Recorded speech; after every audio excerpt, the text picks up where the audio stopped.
I am this. It's like, well, no, you're not. I'm a binge eater. Right. Yeah. Change the words of, and it's like that you have to have that growth mindset, right? It's like, okay, I do have the ability to change. And that's how I was for a long time. Like, I'm Italian. Like, this is what we do. Mm-hmm. We eat all the food. We eat the pasta. We wear the stretchy pants, like, and that was my default. Like, I'm Italian. Like, I can't, what do you expect from me? And it was like, no, girl, you have the ability to change and grow. But if you're going to keep telling yourself that you are this, then you are. Mm-hmm. Right. So it took some reflection on that to be able to grow.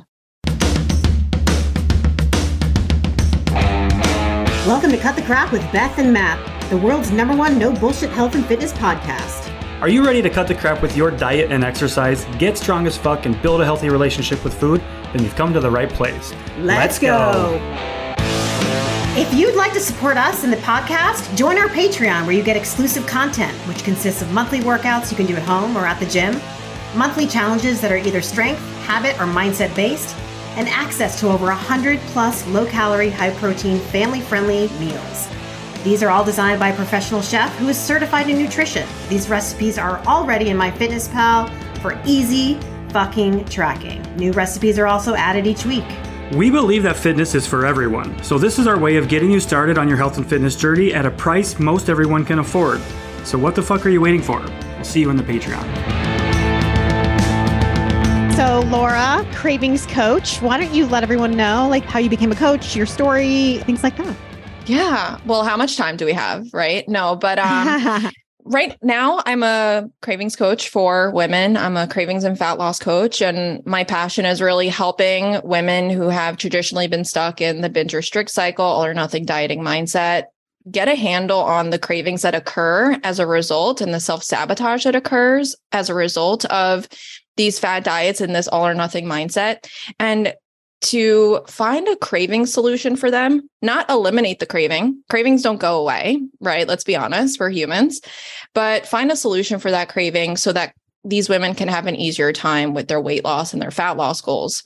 And something we do at Laura Cavallo Coaching is we don't track, we don't count, and we don't eliminate anything. We just attune our clients' hunger and cravings cues so much so that we can implement different strategies to help them get into that fat loss phase.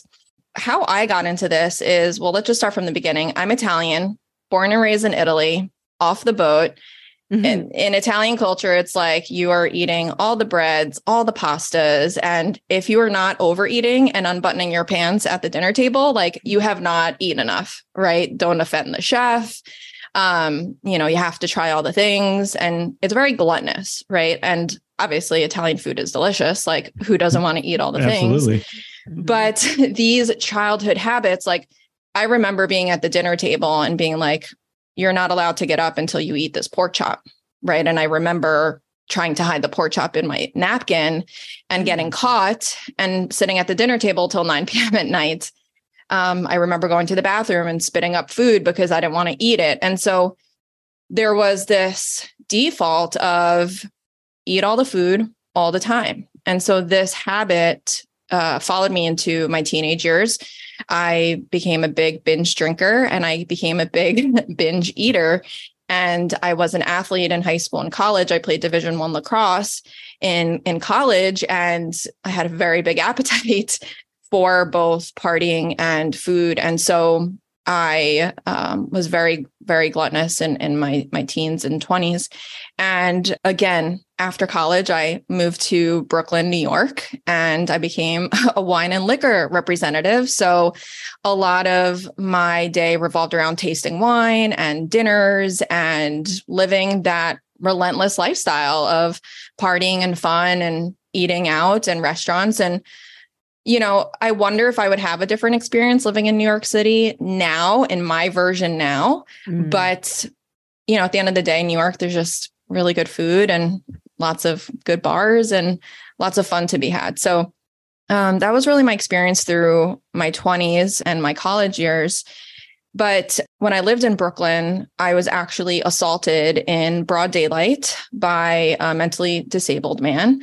And I just remember not being able to defend myself. I remember like running around the intersection, like throwing my bags at him and trying to get away and just kind of giving up and like being pulled to the ground by my hair and looking up at this man who was saying just these really weird things and just my life flashing before my eyes, really, and not knowing what was going to happen. And within that moment, someone came over and came to my rescue and kind of disrupted his trance, because he was kind of in a trance. And I watched this whole scene unfold in front of me. And that was really my turning point for getting out of New York. And I felt weak. I felt defenseless. I felt helpless. And it wasn't just in the way of how I was leading my lifestyle. I was also in unhealthy relationships, verbally abusive relationships, emotionally abusive relationships. I was abusing myself. I wasn't sleeping well. I wasn't exercising. I wasn't doing anything that was good for me. So I decided to find more balance in my life. And I moved to Los Angeles and I became a personal trainer in 2014. And you would think like, oh, this is when you're going to get healthy and things are going to get better. And, you know, you're in the lifestyle now, right? Wrong. That is when my binging and deprivation got a lot worse. I felt a lot of societal pressure to look a certain way, being a trainer for Equinox in Santa Monica, surrounded by beautiful people, beautiful trainers. And I was coming off of, 15-year binge of alcohol and drugs.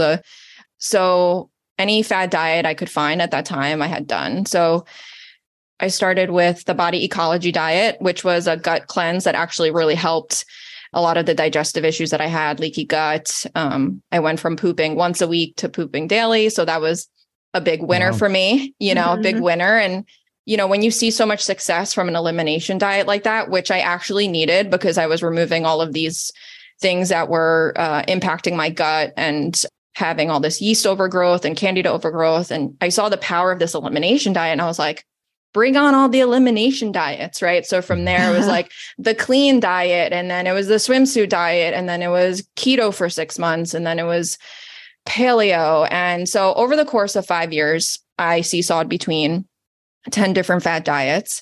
And I was still kind of stuck in my partying ways on the weekends. So during the week, I was really good. And then come Friday happy hour, me and my girl would go out. We'd start eating, we'd start drinking. And the weekends were lots of greasy food, alcohol, drugs sometimes. And then Monday would start back over. And it was during this time that my binges were just scary. They were so scary that I was like, it's impossible for anyone else to be doing this because this is so shameful and this is so intense. Like around my period, I would eat whole boxes of cereal and like just bowl after bowl after bowl and whole bags of chocolate and like these chocolate covered pretzels from Trader Joe's called Cowboy Bark that are so delicious. And I would eat these whole bags and I wouldn't even be full. And I would just say, I'm such a freak. I don't know what's going on. I'm so ashamed. I can't tell anyone.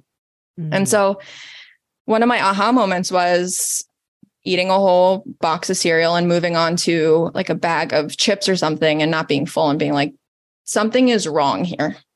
Something is drastically wrong. This is either hormonal or this is emotional or something. So that started my journey into understanding my hormones a little bit more. I read the book Woman Code by Alyssa Vitti.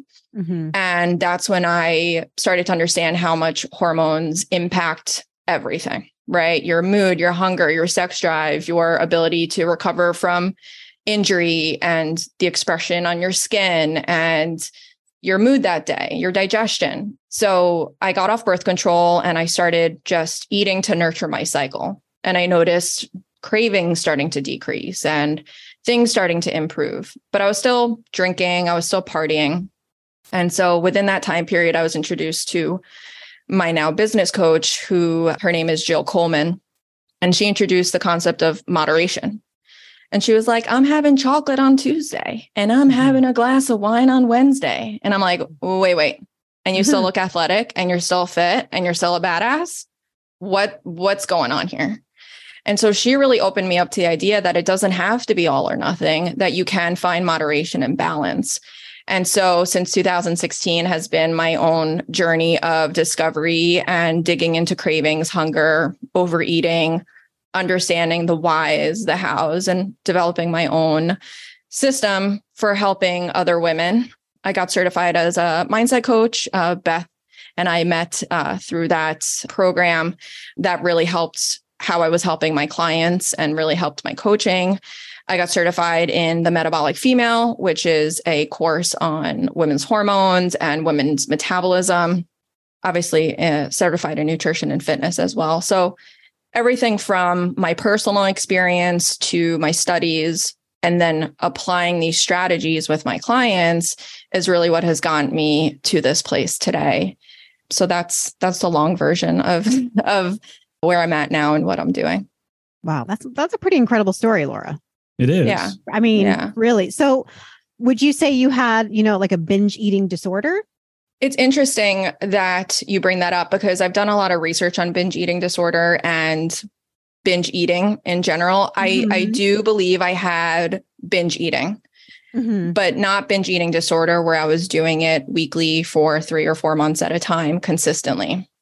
And I have a lot of clients that come to me and I have to screen very thoroughly for this because binge eating can be, well, first of all, not everyone's honest with their frequency and what they're doing. Yep. And secondly, I have worked with clients that have had binge eating disorder, but have been turned away from therapists and psychologists and saying like, you're fine. You're just emotional eating or you're just doing this. Yeah, it is. And it's more common than we think and we know because I don't know why, but I'm having to refer these clients out to other therapists and psychologists that are tailored towards eating disorders.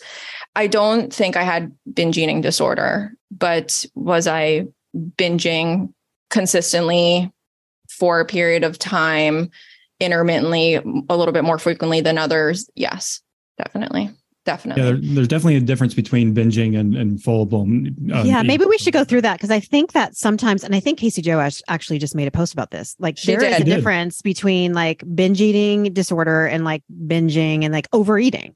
Yes. I think because a lot of people, like you said, they kind of like label themselves. I binge eat. It's like, okay, well, what exactly does that mean? Maybe we can, go through the different kind of. Sure. Yeah. And I saw that post and I had a whole thing written like on my phone. I was going to respond in there and then my phone died and I was like, you lost it. Great. I have to collect my thoughts again. Right. So overeating is really the act of eating too much in a sitting where you feel uncomfortably full. And it happens often, right? It happens. It's very common daily. And it's not necessarily tied to the emotional aspect. It's maybe you hadn't eaten enough that day and you're overeating in a specific meal.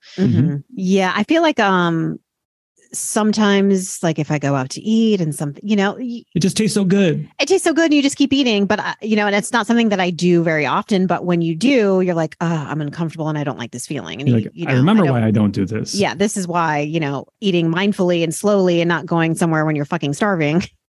Right. And it's definitely a balancing act, between overeating, binging and the full-blown disorder. And I think like you were saying, Beth, people just categorize it or mislabel it. Right.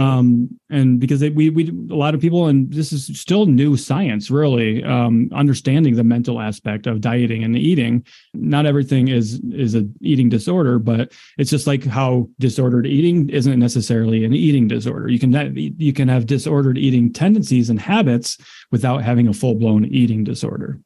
And just like even like binge and restrict. So you can say, well, I'm going to starve myself for a little bit here, and then I'm going to get a hold of something and just eat till I'm super full. Right. That's disordered eating. Right. Yep. Yeah. And I feel like I definitely had disordered eating patterns for sure. I've been Yeah. And, I know that my binge eating was a result. It was kind of a trifecta. It was the habits I had acquired since being a kid. It was my hormonal disruptions from all the sugar I was eating, the intense exercise I was doing, the binging and restricting.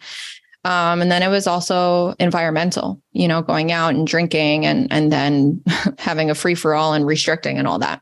So emotional eating can come both from a positive and also like a negative place. Like we tend to eat when we're happy or we're sad or we're frustrated, right? But oftentimes emotional eating is referred to in a negative way. And doesn't always have to be negative, right? Food is also joyful and can bring us all sorts of different emotions to it. And so the signs and symptoms, I'm going to just talk a little bit about emotional eating, include but aren't limited to eating without physical hunger, right? Eating more than what's comfortable, eating to feel better or eating as a reward as well. Eating to feel safe. I talk a lot about this, like soothing with food, and feeling powerless or out of control around food. So that can be emotional eating. And binge eating does have an element of this emotional aspect to it. And that was what was Casey's post was saying is we have overeating, right? Which can happen if you're around food that you're maybe not around as often, or, you're more hungry and then you end up overeating. But the difference between that overeating and binge eating, you have that emotional element in it, right? It's emotionally spurred. It can be as a result of stress or an intense situation or being around certain people. Where the binge eating disorder comes in is it's happening frequently, weekly, for a period of time up to 3 months, or a minimum of 3 months rather. And so you're seeing it happening more consistently. Now, of course, if it gets to a point where you're throwing up or there's exercise happening after that, now we're getting into a different type of eating disorder. And so Casey's recommendations in that post were, if you have binge eating disorder, as well as if you're binge eating, you should seek professional help. And I definitely 100% agree with the binge eating disorder that it should be outsourced to someone that has those professional capacities. But what I was going to say in that post is I see women coming in who have these disordered eating tendencies, and they're being turned away by their doctors, or they're being prescribed appetite suppressants. Which is the last thing they need in that situation. Yeah. Similar to what they give people that are trying to quit smoking. Okay. Like Wellbutrin or something. Cause I was given that and I was not fucking hungry. Yes, exactly. And so, that's when we have to say, like, when I say, like, I can take you on as a client, but I also need you supplementing our work with a therapist that is trained with eating disorders. Good. And oftentimes it's not even about the food. It's about their marriage, or it's about body image. The food's just a coping mechanism. Yeah, exactly. Yeah, exactly. Which food is calming, right? So that's why a lot of people like, emotionally eat, stressy, is because food is like a parasympathetic response. Your body kind of calms down when you're eating. Yeah, totally. Yeah. And for many people, when they're eating, because they're sad or unhappy, it's that dopamine hit that food's providing them. Yeah. And, I think that's okay. Right. Letting people know that it's okay to be in these scenarios where maybe we are looking for comfort from food, but bringing that awareness to it. Like, how often are you doing this? Right. How much of this food are you eating? And that's where the cravings and the emotional eating come in, is like, it's never going to go away. Right. Instead of fighting against it, I want you to lean into it and instead bring that curiosity and learning to this particular scenario. And then I think that takes a lot of the shame and the guilt out of the relationship that people have with food. And they start to almost normalize that this happens to a lot of people, and that it's common, and that it's something that can be healed and can be changed when we start to take away the shame and the guilt, which I call a fog. It's like a fog that you can't see past. Peeling those onion layers. Yeah. Is that what you call it? I like that. The stinky onion. Getting to the middle of the onion here. Yeah. Yeah. It's hard digging deep and figuring out why you're doing things that you're working doing. on your mind and your brain is very difficult. It's very uncomfortable. It's hard as older adults too, because you just say well, that's how I am. That's how I've always been. You start identifying as that person. It's it becomes your reality. I am this. It's well, no, you're not. I'm a binge eater. Right. Yeah. Let's change the words and it's that you have to have that growth mindset, right? It's okay, I do have the ability to change. And that's how I was for a long time. I'm Italian. This is what we do. We eat all the food. We eat the pasta. We wear the stretchy pants, and that was my default. I'm Italian. I can't, what do you expect from me? And it was no, girl, you have the ability to change and grow. But if you're going to keep telling yourself that you are this, then you are. Right. So it took some reflection on that to be able to grow and change in that respect. And you said this at the beginning too, about you being Italian and how the food is just part of the culture. And I think that's something that people overlook too, is the cultural aspect of eating. Yeah. And that's what a lot of diets neglect. Like they just expect you to just cut all this stuff out and restrict all this stuff. Meanwhile, they're Italian or they're Indian or whatever their ethnicity and their culture is that they grew up in. You're completely disregarding that. Yeah. And that's what I love about our nutrition approach at Laura Cavallo Coaching, is that our nutrition framework accounts for your preferences. It accounts for your schedule. It accounts for your ability to prep or not prep. It accounts for going on vacation or being busier. It's very adaptable to the individual versus saying like, all right, keto or low carb, or, we're doing shakes for breakfast and lunch. And for many people, that's not possible. Yeah. Definitely. I'd say for a lot of people, for sure. People just want to always do the most extreme thing, and then not even thinking that like you're going to have an anniversary, there's going to be deaths, there's going to be birthdays. Like, how are you going to navigate that? Exactly. You said something earlier too about fat loss and, the emotional and mental side of it. And I want to talk about that for a moment, because so many people want to lose fat, but they're struggling with these cravings and these disordered eating tendencies, emotional eating and things like that. But the only thing that matters to them is fat loss. But so our job as coaches is to like, yes, maybe you want fat loss, but what you need right now is to tackle this side of things, right? The mental side of things. How do you make that connection with your clients and get people to realize and get them to understand that fat loss isn't a priority right now? We can lose fat later, but first you need to repair this relationship with food and yourself. And then fat loss is going to be a lot easier after that. Well, a couple ways. The way that our programs are set up, they're not, 30 or 60 day programs. We require at least a 4-month commitment from our clients, because we know that change takes time, and we like to get at it from habits and routines and behaviors. So I say, listen, this is a lifestyle change. You're going to be a different person in 3 or 4 months. And if this isn't something for you, I totally get it. I totally understand. But I want to let you know that you're not going to have to go back to anything after this. This is going to be your final solution. So if you're willing to put the work in right now, then we can get you to a place where you have food freedom. You never have to worry about going on another diet, and you'll be able to course correct during times that become more challenging and less predictable. So that's one way. I need the client's buy-in for long term. Absolutely. Yeah. So that's number one. The second thing is that I talk about seasonal strategies with my clients. So not every season is a fat loss season, right? Some seasons are maintenance, and some seasons are more mental health and growth related and self-development. So some clients that come in and they're really eager, I'll say, listen, we have these things that we need to work on first, which is most often stabilizing cravings and hunger, which is phase number 1.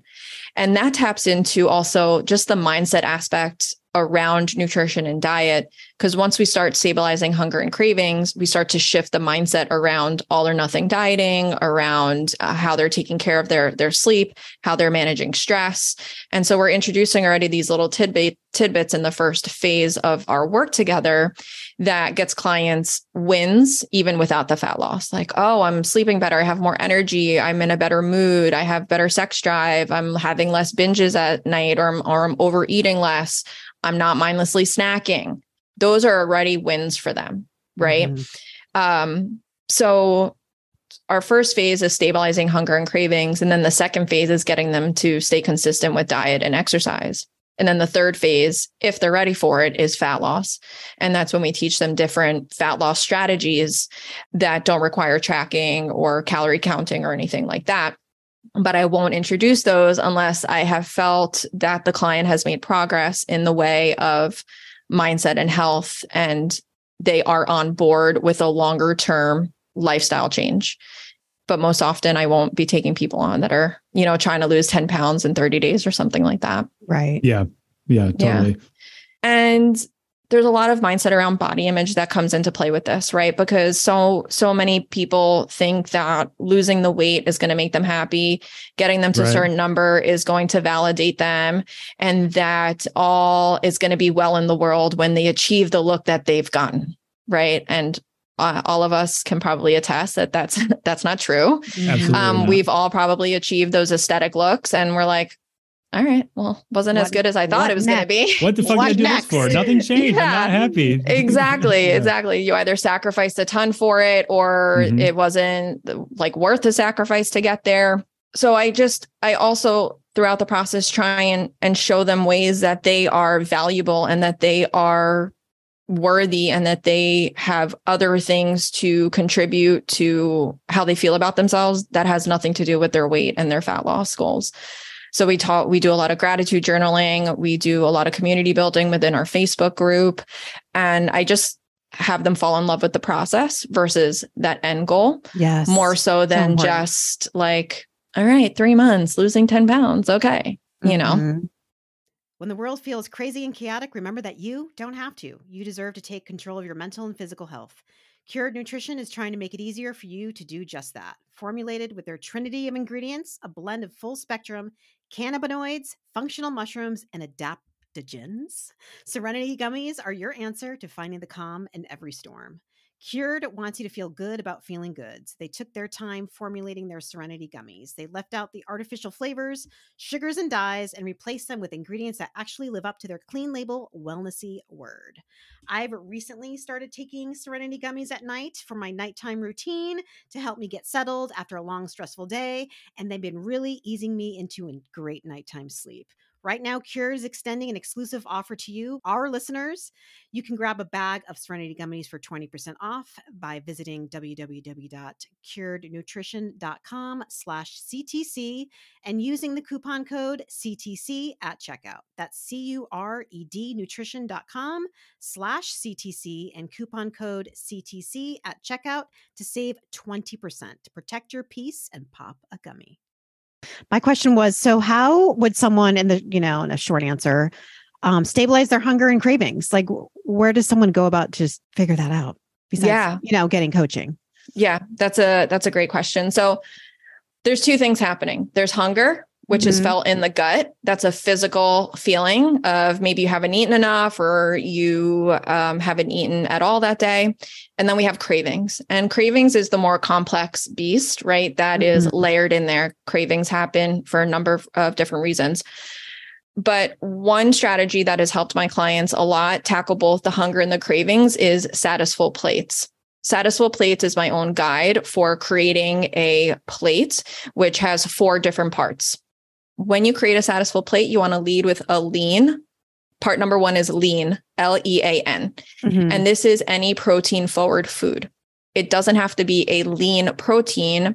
What I mean by lean is feed the lean, right? We know that we build muscle tissue by adding protein into our diets and strength training. So we are feeding the lean with this first portion on our plates, and you want it to be about 1 to 2 palm size amounts. The second part to a Satisful Plate is detox. Detox is a fruit or a vegetable, preferably a green vegetable, but it could be any vegetable or any fruit that you like. And you want 1 to 2 palm size amounts of that detox element on your plate. These two parts together, lean and detox, are going to make up most of your plate. Okay. Now, part 3 is called crave. Crave is that food that gives you the yum yums. It could be a bagel. It could be a chocolate croissant. It could be a cookie. It could be a friggin' ice cream cone. I don't care what the yum yum is. And it's going to be different for all of us. Some of us are more salty. Some of us are fatty. Some are sweet. Some are crunchy. For me, in the mornings, I want something like a piece of toast with like peanut butter on it or something, right? If it's lunch, I probably want a cookie or I want some chocolate granola. If it's dinner, I probably want some chocolate. So the crave is going to be in a portion size that's a little bit smaller than you would normally eat. So if you would usually have 2 slices of toast, you're going to have 1. If you would normally have a whole muffin, you're going to have half a muffin. Okay. If you normally have 6 or 7 slices of bacon, you're going to have 2 or 3 slices of bacon. what this does, it gives you that cravings relief and that craving satisfaction. So you don't feel deprived throughout the rest of the day. And it helps you stay more compliant because you feel full and you feel satisfied. And that's what we want our meals to do for us. Now, the fourth part is where we start to bring the personal element into it, is observe. How does this plate make you feel? Are you bloated? Are you gassy? Are you hungry? Are you still craving food? Okay. This is what helps the clients connect the dots, because at the end of the day, we want people making decisions on food based on how it makes them feel, based on how food responds in their body, right? Not based on some diet plan or what the next influencer is eating, right? You need to make this work for you. If oatmeal makes you crave like a cheeseburger and pizza for lunch, oatmeal probably isn't going to be the best option for you in your breakfast, right? But if you can have oatmeal and eggs and bacon, and that's a meal that keeps you full for 4 to 6 hours, and you don't feel like you need to eat your left arm within two hours, then that's a pretty good meal for you.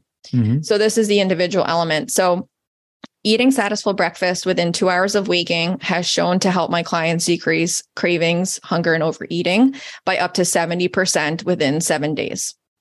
And it's just, most people aren't eating breakfast that are coming to us, or they're having coffee, or they're having a granola bar or a muffin. And so satisfying breakfast within 2 hours of waking is triggering your hunger and your cravings to start earlier in the day. It's satisfying you, it's nourishing you. And then we find that clients aren't overeating as much later on in the day, and they're not binging as much later on in the day. That's what we notice with our clients as well. And from a research standpoint, there's tons of research to support what you're saying there as well. Yeah. And it's like, we are moving up and around most of the day, eat food throughout the day so that you have energy to do the things you love, not at 5 o'clock at night when you're getting ready to chill out with your family and sit on the couch for the rest of the night. Right. Yeah. And studies show that the majority of Americans are consuming most of their calories between 5 and 10 p.m. at night, which is when we're the most sedentary. And so, clients come to me and say, well, I'm not hungry in the morning, because you're not eating. Thank you. Because you've lost touch of that hunger, right? Yes, thank you, Laura. Exactly. So this first phase is really attuning hunger and cravings cues and helping them become more sensitive. So we're regulating leptin, we're regulating insulin, and we are helping our clients understand, what is hunger? Am I really craving? Do I need to eat an actual meal instead of eating this snack of whatever handful of pretzels or whatever it might be? Or coffee with a little bit of creamer. Exactly. And then suppress my appetite for another 3 hours. Yep. That was something I was really good at. Yep, for sure. That's how I fell in love with black coffee, actually. Freaking intermittent fasting did a number on my relationship with food. So I switched to intermittent fasting because of I switched to black coffee because of intermittent fasting, skipping breakfast, destroyed my relationship with food. And I got to the point where I was doing OMAD, 1 meal a day. And I thought it was the greatest thing ever. Like, I can eat 3,000 calories at one time. Wow. Holy shit. Was that fucked up? Yeah. And I would feel like dog shit if I ate 3,000 calories. Oh, I did. To everybody else, I was putting on a front like, no, I feel great. I'm so energetic. I'm this and this. I remember being at work and people were like, dude, you look like shit. I'm like, no, I feel great. I'm doing OMAD. I'm fasting. I'm going to eat tonight at 8 p.m. and I'm going to have all 2,000 calories of pizza then. Like, no, it wasn't. Yeah. And I think we get so stuck in these things that other people are doing or have worked for other people, or these rules, right? We just want people to tell us what to do. Yeah. And that's why I said, and it's like, just tell me what to do. It's like, we love rules, but we love breaking rules even more. Right. And I was the same way. Like, I don't want to figure it out. I just want someone to tell me, until nothing else was working. And I tried all the rules. I tried all the programs. I followed them to the T, and I still wasn't getting results. So I was like, okay, well, something's not working. So would you say then it's like no food rules? We all agree on no food rules, but what about structure? Obviously, so what you're doing is you're building structure into guidelines. I would say no rules, but there should be some guidelines, Yeah. And at the end of the day, the science is the science, right? So if we do want to regulate hunger, there's a scientific element to that. If we want to regulate cravings, same thing. If we want to be in a fat loss phase, same thing. So not getting too in the weeds with our clients are like, okay, well, insulin and leptin is doing this. They're like, okay, what? Like, just tell me what I need to do to stabilize them.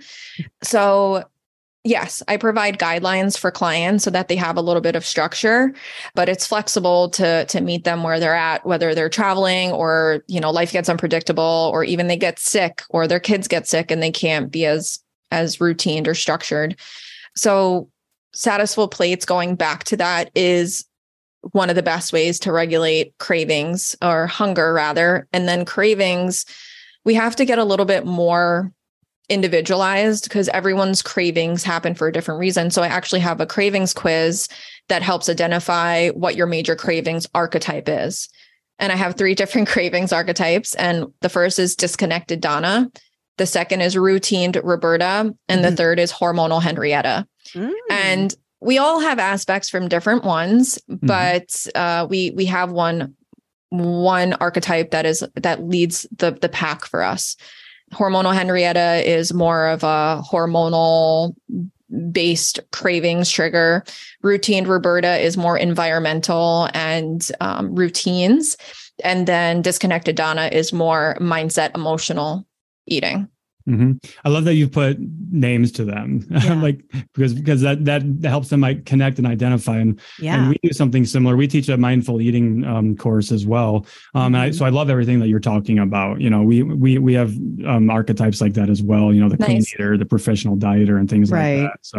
So it's all super powerful stuff. It just helps with people to visualize. That's how that does sound like me. I identify as that. So now that I know that that's my behavior, my character trait there with food, now I can work on fixing it. Like you said earlier, with observing and building awareness and things like that. Oh yeah. Creating awareness. Yep.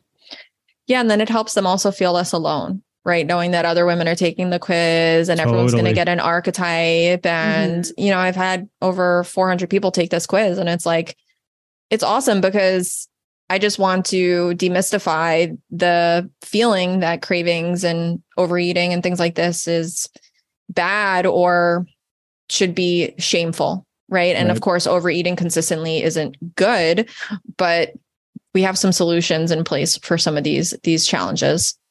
Totally.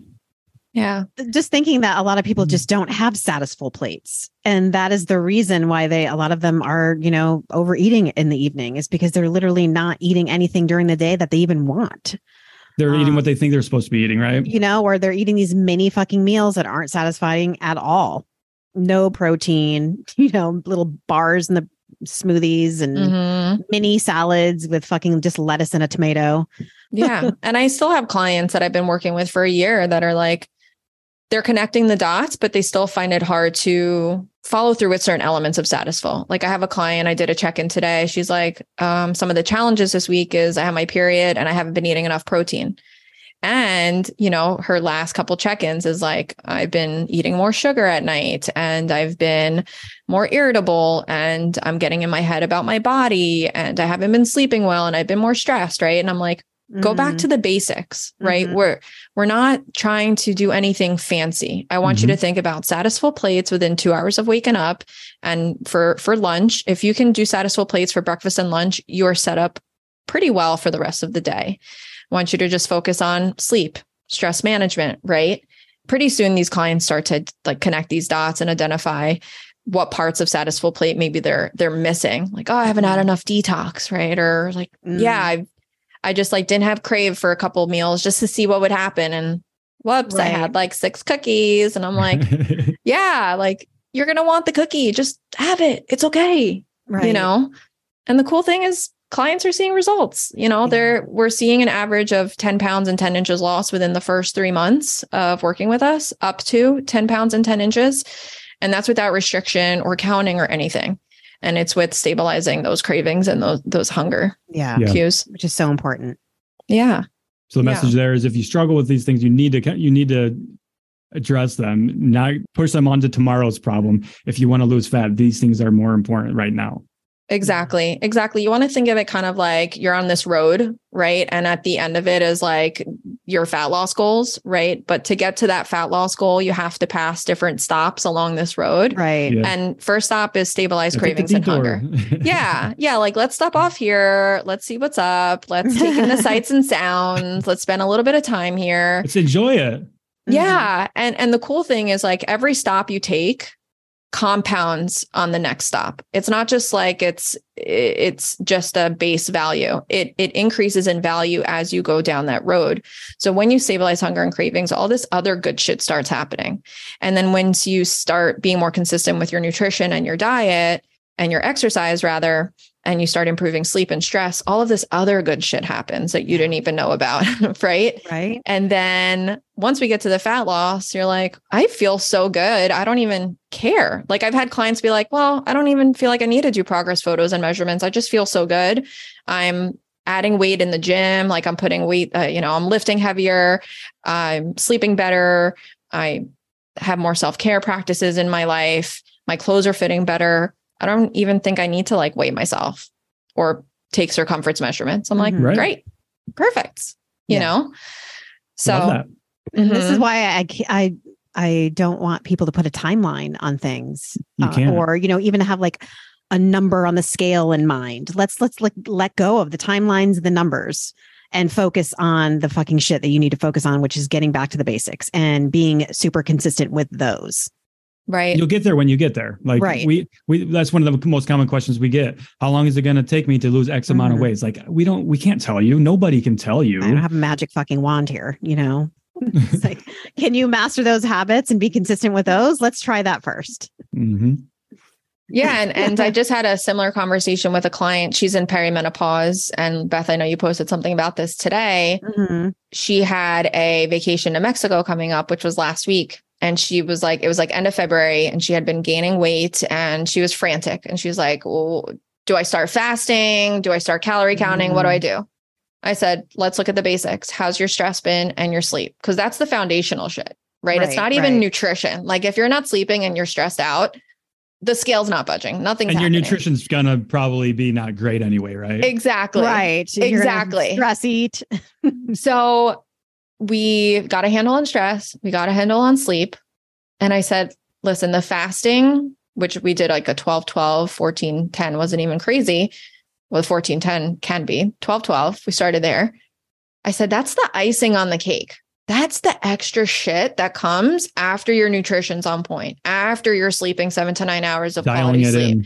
Mm-hmm. Yeah. Like we're not just like jumping to fasting because like we have to lose this weight. I am not sacrificing your mental health, your physical health just for the sake of fat loss. I am not doing that.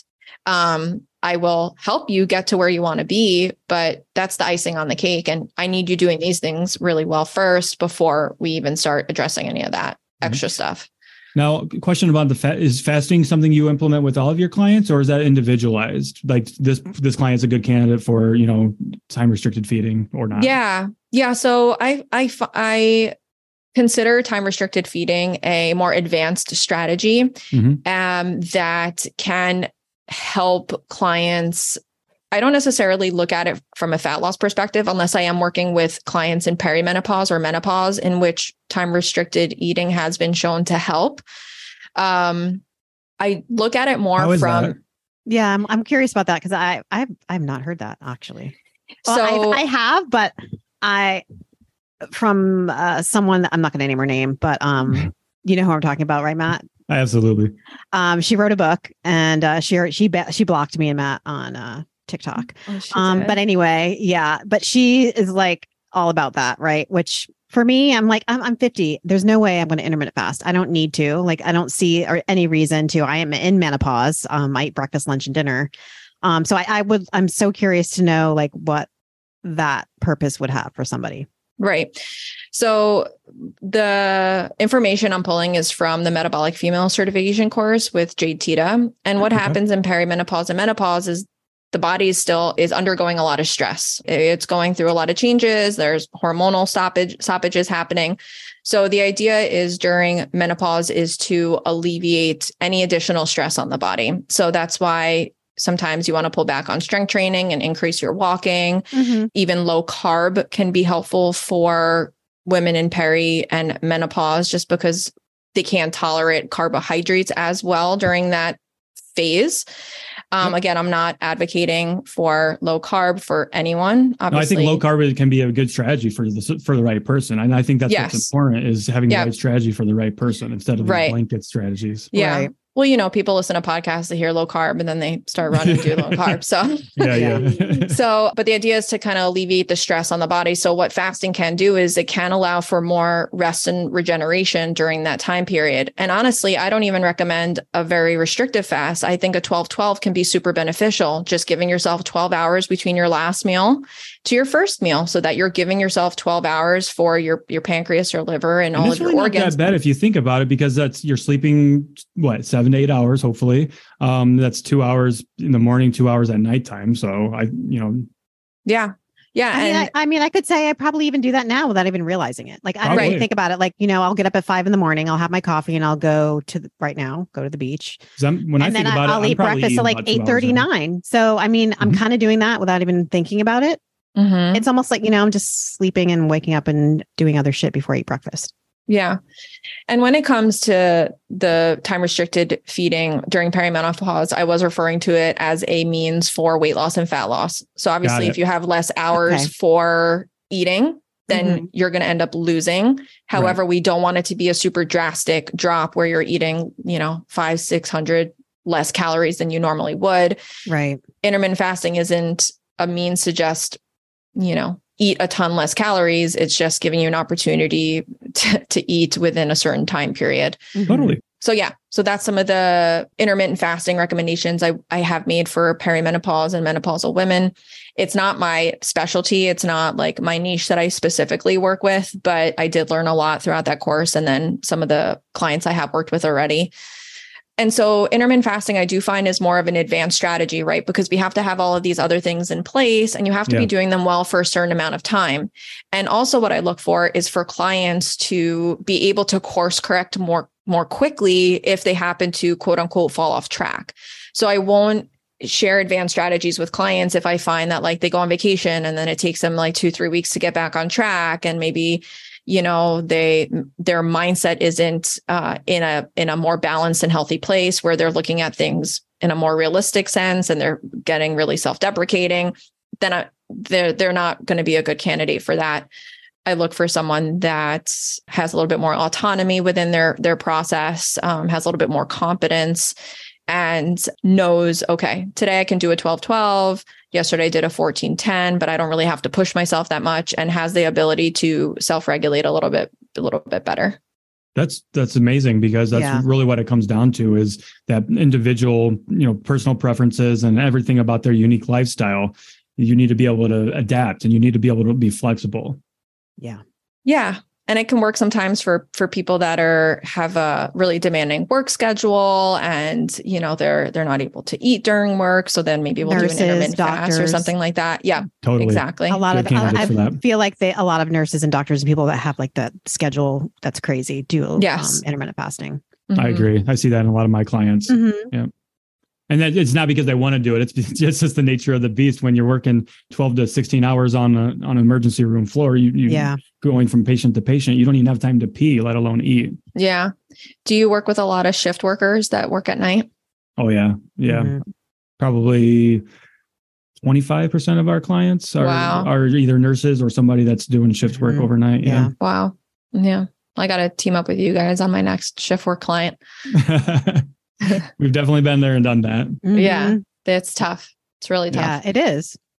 I do find when people are doing shift work, one thing is like, what should my eating pattern be, or when should I be eating? And how should I track? Do I track tomorrow or today? Yeah, right. It's like it doesn't matter right now. It depends is really the answer, and people don't like hearing that. Is it depends?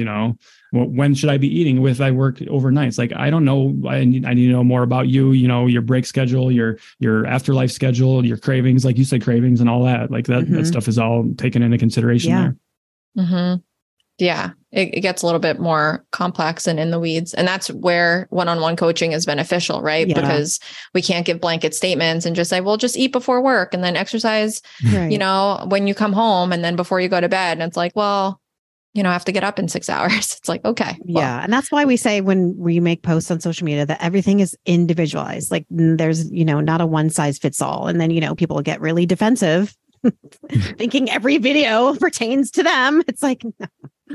Well, I can't do that because it's like, oh my God, that's why you're not coaching. Okay. If you were like a coaching client, then we could do individualized. But when you're speaking to the general population, it's just general. It's not individual. And I think people need to really get that. So if you're listening to this podcast right now, just know, like, take all this stuff with a grain of salt and remember, like, apply it to you if it's something that you can actually stick to and you feel like it'll work for you. Boom, boom, boom. Yep. And take that part number 4 of observe. How does this make me feel? How do I respond? Yes. Is this something that I can keep up for the long term? Yeah. Do I enjoy this? Do I like this? Right. I do like that observe skill. Is that, do you do any type of like journaling to help them observe and to raise awareness to how they're feeling before and after? Yes. Or and during? Yep. Yeah. I teach clients how to keep a nutrition journal and, what time they're eating, the contents of their meals, how they feel within an hour of that meal, within 2 hours of that meal, and then within 4 to 6 hours if they haven't eaten again. And then I also have them track their hunger on a scale of 1 to 10, Nice. when they get like, when they feel hunger, like, 3, should I eat?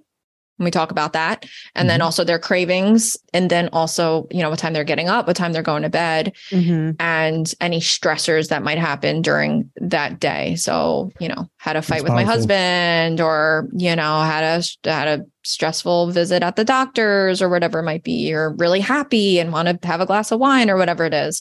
So they start to document that. And again, that's part of the self-auditing process, is like, I'm not going to be in your back pocket all the time. Right. I am not you. I don't know like how you respond to things. Like, this is an individual journey that you need to start to connect these dots for yourself. So journaling is definitely a powerful tool that we use with our clients. I agree. It's super powerful. It really is. Because without awareness, we can't change. Without awareness, there is no change, because you don't know that it's an issue. It's right. Exactly. Change what you don't know. Which is why we personally love tracking and things like that. I know you're not an advocate for the tracking, or at least not with your clients, but food journals are great. And there's lots of different ways to raise awareness without just tracking. And, there's many ways to skin the cat, they say, right? So, yeah. And we definitely start with that within the first, couple weeks, is just documenting what they're eating. Yep. And there are some clients where I do have them track what the calorie and macro content is, especially if it's someone that's maybe like eating out a lot or fast food a lot, just for them to see like, oh yeah, look at all this fat. I mean, this burger at Burger King is 1,200 calories and not 400 like I thought. Right. Yeah. I had someone that, was just eating fast food for the majority of her meals. And so that's tough. Yeah. But there was also like a lot of opportunity, because as soon as she started eating well, it was like, holy shit, I feel so good. It was like, she had one piece of fruit and it was like the heavens had parted and you were like, oh shit, like, wow, I'm not crashing. This is amazing, So I thought that was really cool. Yeah. I love that. Good stuff. A lot of good info on this podcast. I know. Right very good info. I love the mindfulness that you incorporate. It's mindfulness in every aspect of life we can benefit from. Absolutely. Because when you start focus on your mindful eating, that's going to build awareness and mindfulness in other aspects of your life too, with your movements, right? Mindful movements and how you interact with other people. It's going to improve all of those relationships. Yeah. Because at the end of the day, I don't want them to be with me forever, but how am I going to help them be successful after this program? So I need to give them the tools that that they know what's going on in their bodies, and they're not just following a 30-day plan just for the sake of a 30-day plan.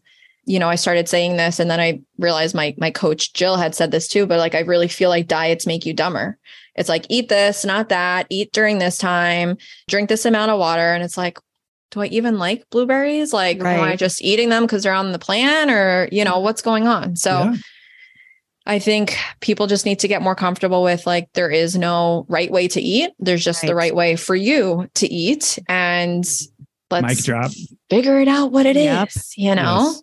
Yeah. Thank you for that. That's amazing. Yeah, exactly. Of course. Exactly. Yeah.